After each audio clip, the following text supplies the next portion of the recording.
स्वागत है इस एक्सप्लेनर में। आज हम चलेंगे राजस्थान की रेतों में दफन एक ऐसे ऐतिहासिक रहस्य की तरफ जिसने सबको हैरान कर दिया है। एक ऐसी कहानी जहां एक बेहद ताकतवर साम्राज्य की आक्रामक सेना एक बिल्कुल ही असंभव सी घटना के सामने अचानक रुक गई। ये किस्सा इतना दिलचस्प और रहस्यमयी है ना कि सदियों से लोग इसको समझने की कोशिश कर रहे हैं। आइए जानते हैं क्यों। जरा सोच कर देखिए, क्या हो अगर एक ठंडा बेजान पत्थर किसी हमले के खिलाफ अचानक प्रतिक्रिया देने लगे, और वो प्रतिक्रिया कोई ऐसी वैसी नहीं, बल्कि उस पत्थर से गर्म जीवित खून की धार बहने लगे। सुनकर थोड़ा अजीब लगा ना?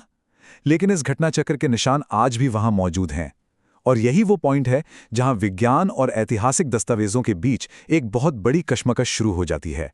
तो चलिए, इस पहले भाग में हम उस पत्थर में छिपे रहस्य और गौरी शंकर मंदिर की उस प्राचीन कथा पर रोशनी डालते हैं। अब इस कहानी की जड़ों तक पहुंचने के लिए हमें थोड़ा पीछे मुगल सम्राट औरंगजेब के दौर में चलना होगा। इतिहास के पन्नों पर नजर डालें तो पता चलता है कि उस वक्त भारत भर में धार्मिक स्थलों को नष्ट करने का एक बेहद सख्त अभियान चल रहा था। जो भी चीज इस अभियान के रास्ते में आती, सेना उसे बस मिट्टी में मिला देती थी। ये सेना राजस्थान की पवित्र भूमि खातू तक आखिर पहुंची कैसे? इसका क्रम काफी आक्रामक था। सालों तक औरंगजेब की एक कठोर नीतियां लागू रहीं। महीनों तक उसकी विशाल सेना का कूच चलता रहा। भारत के अलग अलग हिस्सों को रौंदते हुए ये सेना आगे बढ़ती रही, जब तक कि उनके कदम राजस्थान के खातू में नहीं पड़े। और आखिरकार इस क्रूर सेना के निशाने पर सीधा आया वहां का शांत गौरी शंकर मंदिर। यही वो क्षण था जिसने सब कुछ बदल दिया। इस भाग में हम बात करेंगे उस रक्तस्रावी शिवलिंग और प्रहार के उस भयानक पल की। जब वो सेना मंदिर के अंदर घुसी तो उनका सिर्फ एक ही मकसद था, वहां स्थापित उस प्राचीन शिवलिंग को पूरी तरह से खंडित करना। उन सिपाहियों को पूरी उम्मीद थी कि उनके भालों और हथौड़ों के भारी प्रहार से वो ठंडा पत्थर टूटकर बिखर जाएगा। लेकिन सच्चाई बिल्कुल अलग, और सच कहूं तो डरा देने वाली थी। पत्थर टूटने के बजाय एक ऐसी चीज सामने आई जो पूरी तरह से जीवित लग रही थी। युद्ध के मैदान में रोज मौत का नजारा देखने वाले वो कठोर सिपाही भी एक बिल्कुल असंभव और भयानक दृश्य के सामने जैसे पत्थर के बन गए थे। इतिहास के दस्तावेजों में एक लाइन मिलती है, पत्थर से गर्म खून की एक मोटी धार फूट पड़ी। जरा इस पल की कल्पना कीजिए। जैसे ही उनके भाले की नोक उस पत्थर से टकराई, वहां किसी चट्टान के टूटने की आवाज नहीं आई। उसके बजाय ठीक उसी जगह से गर्म खून बहने लगा जहां प्रहार किया गया था। ये एक ऐसी घटना थी जिसे कोई भी इंसान अपने आम तर्क संगत दिमाग से शायद ही समझ सकता था। इस असंभव नजारे ने उन सिपाहियों पर क्या असर डाला? आइए देखते हैं सेना की वापसी और उनके उस आदिम भय के इस अगले हिस्से में। ऐतिहासिक स्रोत इस डर को बहुत ही सशक्त शब्दों में बयान करते हैं। वो लिखते हैं, रूह कांप उठी। ध्यान दीजिए, ये डर का कोई मामूली स्तर नहीं था।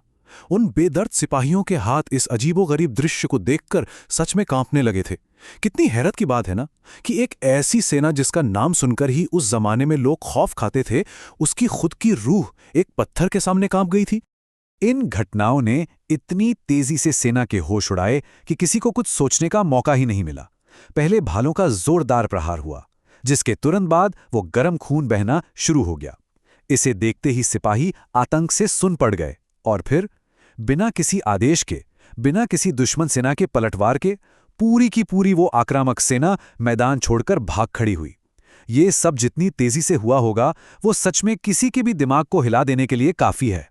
अब सवाल ये उठता है कि ये चमत्कार था या विज्ञान? चलिए चलते हैं इस चर्चा के आखिरी भाग की तरफ, जहां हम इन बचे हुए प्रमाणों पर गौर करेंगे। देखिए, ये महज कोई सदियों पुरानी सुनी सुनाई कहानी नहीं है। इसके ठोस भौतिक प्रमाण आज भी वहां मौजूद हैं। आज के दिन भी अगर आप खाटू श्याम जी के पास इस शांत गौरी शंकर मंदिर में जाएं, तो शिवलिंग पर उन भालों के गहरे निशान बिल्कुल साफ देखे जा सकते हैं। सबसे हैरान अंगेज बात तो ये है कि उस दिन के बाद इतिहास में फिर कभी कोई आक्रमणकारी बुरी नियत से उस मंदिर की तरफ नहीं लौटा। ये निशान आज भी वहां मौजूद हैं, एक सदियों पुरानी चेतावनी की तरह। स्रोतों में इस घटना को समझाने के लिए एक और पहलू की चर्चा होती है, दैवीय अभिव्यक्ति। ये एक ऐसी मान्यता है जिसमें लोग मानते हैं कि किसी देवता की शक्ति या उनका क्रोध अपनी पवित्र जगह की रक्षा के लिए फिजिकली यानी भौतिक रूप ले लेता है। बहुत से श्रद्धालु इस घटना को भगवान शिवा के क्रोध का एक सीधा प्रमाण मानते हैं। स्रोतों का ये दृष्टिकोण हमें बताता है कि लोग आज भी और उस जमाने में भी इन निशानों को किस आस्था की नज़र से देखते थे। तो इस चर्चा के आखिरी पन्ने पर आकर हम एक बहुत ही गहरे सवाल पर रुकते हैं। क्या ये सच में एक दैवीय चमत्कार था, या फिर प्रकृति की ऐसी कोई घटना जिसे विज्ञान अब तक सुलझा नहीं पाया है? एक तरफ हमारा इंसानी तर्क है जो हर चीज का प्रूफ मांगता है, और दूसरी तरफ एक ऐसी ऐतिहासिक घटना है जो हमारे विज्ञान के हर नियम को चुनौती देती लगती है। जब जब उन पत्थरों पर पड़े भाले के निशानों को देखा जाएगा, ये सवाल लोगों के जहन में हमेशा गूंजता रहेगा। आज के इस एक्सप्लेनर में बस इतना ही। इस अनोखे रहस्य पर विचार करना और इसके पीछे की सच्चाई को टटोलना वाकई अपने आप में एक बेहद दिलचस्प सफर है।